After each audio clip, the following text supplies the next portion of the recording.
Hello दोस्तों, क्या हाल चाल है आपके। आई होप सारे बढ़िया होंगे।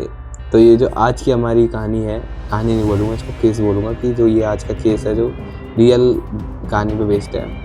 आज की जो ये हमारी केस है वो है दिल्ली के लैथन सेमेटरी, अगर नाम गलत ले रहा हूँ माफ़ी चाहूँगा। वहाँ की ये कहानी है। वहाँ पर एक ऐसा कब्रिस्तान है, श्रापित कब्रिस्तान, जो यहाँ पर एक बिना सर का भूत देखा जाता है। भूत बोल लो या फिर कोई आत्मा बोल लो, भटकती हुई वो देखी जाती है। और कहा जाता है कि उस आत्मा को अभी भी उसके प्यार की तलाश है, मतलब वो जिसको ढूंढ रही है वो उसको तलाश है उसकी। वो रात में भटकती है वहाँ पर, लोगों ने देखी है। तो हमारी ये जो कहानी है ये बेसिकली एक सैनिक के ऊपर है, जो ब्रिटिश का सैनिक था, निकोलस, उसकी ये कहानी है।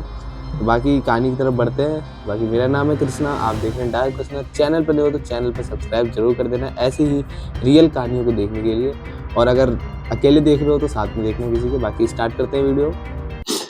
तो ये हमारी आज की कहानी है, ये कश्मीरी गेट की एक ऐसी जगह की कहानी है। ऐसा एक कब्रिस्तान है जहाँ पर रात के वक्त तो वहाँ से कोई परिंदा भी पर नहीं मारता, क्योंकि वहाँ पर कहते हैं कि एक बिना सर वाला भूत लोगों को दिखाई देता है। वहाँ जाते हैं तो महसूस होता है कि मतलब कोई जा रहा है बगल से, पर उसका सर नहीं है। दूर से सिक्योरिटी जो गार्ड है वहाँ के, वो लोग भी कहते हैं रात में मतलब ऐसे अंदर से लगता है कि गेट के अंदर से कोई ऐसे घूर रहा है, पर ऐसे मतलब जब उसने नोटिस करा तो उसका सर नहीं होता था, जैसे शरीर होता था, सर नहीं रहता था, सर गायब रहता था। तो ये जो कहानी है, ये जो जिस भूत की ये सर नहीं है, ये कहते हैं कि ब्रिटिश की एक सैनिक की, सर निकोलस की ये कहानी है, जिसने एक इंडियन लड़की से प्यार किया था। मतलब उसे एक इंडियन लड़की से प्यार हुआ था, पर उसका ये जो प्यार था वो कभी सक्सेस हुआ ही नहीं। मान लो कभी उसको कुछ मिला ही नहीं, वो प्यार अधूरा ही रह गया था।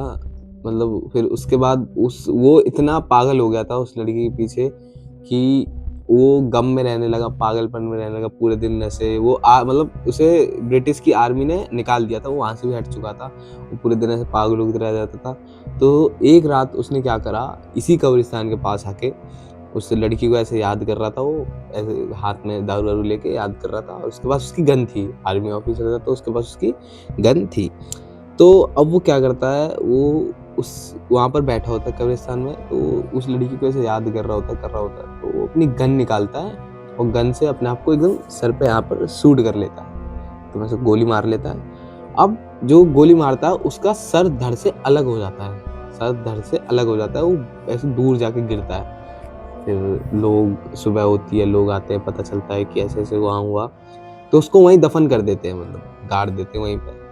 तो अब लोगों का ये कहना है कि उस कश्मीरी गेट का जो कब्रिस्तान है, वहाँ पर आज भी वो अपने प्यार को ढूंढता है। मतलब रात में उसका कोई सर नहीं होता, वो ऐसे घूमता है। जितने भी लोग वहाँ से आसपास से गुजरते हैं, बड़ी ही अजीब सी एनर्जी से मिलती लगती है। कोई खींच रहा है, कोई बुला रहा है, कोई चिल्ला रहा है, कोई रो रहा है, कोई मतलब बुला रहा है किसी को कि आ जाओ। ये बहुत ही नेगेटिविटी। गार्ड जो वहाँ है उसने बताया कि मतलब बड़ा ही अजीब, रात में यहाँ पर नाइट ड्यूटी करना बहुत ही दिक्कत वाली काम हो जाती है।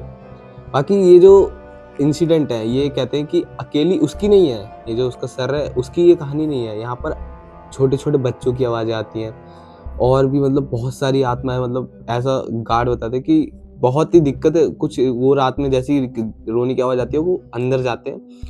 अंदर जैसे ही वो जाता है तो वो देखता है कि अंदर गया, अंदर जहाँ से रोने की आवाज़ आई थी वहाँ जाते देखता है कि कोई नहीं है।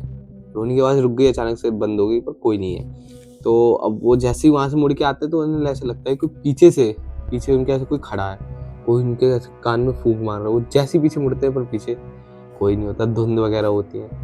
पर ऐसे कई हिस्ट्रियों में ऐसा कहना है कि ब्रिटिश इन मतलब 1857 में जब ब्रिटिश रिवॉल्ट हुआ था, यहाँ पर कई सैनिक ब्रिटिश के, इंडिया के कई लोग, छोटे छोटे मासूम बच्चे, जब वॉर था तो बहुत लोगों को इसी कब्रिस्तान में दफनाया गया था। मतलब बहुत ही ज़्यादा लोग यहाँ पर दफन हुए थे।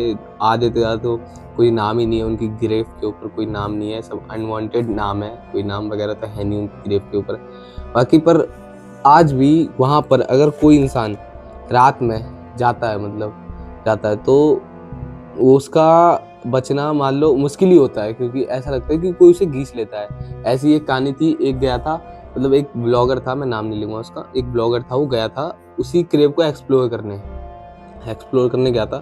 पर वो वहाँ से जब आ रहा था, उसके कैमरे में सेम वही चीज़ रिकॉर्ड हुई थी। मतलब कोई आदमी बिना सर का ऐसे जा रहा है, मतलब वो ऐसे पीछे से ब्लॉग पकड़ा था, पर उसके पीछे से ऐसे गुजरा था। उसने अपना ब्लॉग जैसे ही खोला, मतलब वो बता रहा है कि जैसे उसने ब्लॉग खोला, उसके फ़ोन में कुछ भी एक सिंगल चीज़ नहीं आई। मतलब सिर्फ वो दिखा आदमी, जितना उसने बोला वो दिखा, पर वो आदमी जैसे ही दिखा, उसने अपना ऐसे कैमरा उठ के जैसे ही पीछे देखा, उसका कैमरा सब एकदम, मतलब घर आते ही उसने जैसे ही अपना फुटेज, वहाँ से भाग गया वो, घर आते ही उसने जैसे अपने फुटेज कैमरे में हर एक चीज़ है, वो कुछ नहीं मिला उसको। उसने, मतलब मेरा ही एक दोस्त था, उसने बताई थी, पर उसको वहाँ पर कुछ भी एक सिंगल चीज़ नहीं मिली। वहाँ पर जो भी इंसान रिकॉर्डिंग करने की कोशिश करता है, या वहाँ पर कैमरे लगाए जाते हैं, कुछ ऐसी चीज़ें नहीं रिकॉर्ड हो पाती हैं। अगर होती भी हैं तो कोई ख़राब कर देता है, और अगर कोई इंसान वहाँ जाता है तो मतलब उसके लिए आना बहुत ही मुश्किल हो जाता है, बहुत ही नेगेटिव एनर्जी वहाँ से खींचती है अपने आप को। बाकी आप दिल्ली से कश्मीरी गेट में अगर कोई गया हो तो ज़रूर बताएं, वहाँ पर एक है कब्रिस्तान ऐसा, देखा होगा आपने जो दिल्ली में रहते हैं लोग। बाकी कैसी लगी हुई कहानी ज़रूर बताना कमेंट में। ये एक रियल इंसिडेंट है जो रिवॉल्ट के टाइम पे हुआ था, जो वहाँ के लोगों ने मतलब ऐसे देखा, बताया उन लोगों को। बाकी ऐसी ही रियल केसों के लिए चैनल को सब्सक्राइब ज़रूर करें। डार्क कृष्णा पे ऐसी रियल कहानी बताई जाती है, कोई वैसे वर्चुअल नहीं है। बाकी मिलते हैं ऐसी एक और रियल केस के साथ, तब तक के लिए सावधान रहें, सतर्क रहें, अपने प्यार को इतना भी पागलपन ना होने दें कि आप उसके चक्कर में एकदम ही अपना सब कुछ भूल जाएं। घर वाले भी हैं, सब हैं, सबके साथ बढ़िया से रहें। बाकी कैसी लगी कहानी ज़रूर बताना, अगर आप गए हैं वहाँ पर तो वो भी ज़रूर बताना कमेंट में, ताकि मिलते हैं नेक्स्ट वीडियो में। तब तक के लिए बाय।